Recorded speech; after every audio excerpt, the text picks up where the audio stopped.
ลักสูตรของ IFC เนี่ยก็จะเป็นหลักสูตรที่เน้นเรื่องของการสร้างความยั่งยืนที่ปัจจุบันที่เรากำลังทำอยู่นี่แหละมันจะมีเนื้อหาที่เน้นไปทางด้าน ESG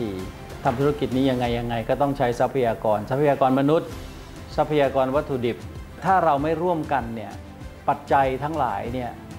ที่มันทำให้เราเนี่ยสามารถทำธุรกิจอยู่ด้วยกันได้เนี่ยมันก็จะหายไปนะฮะก็จะเดือดร้อนกันหมด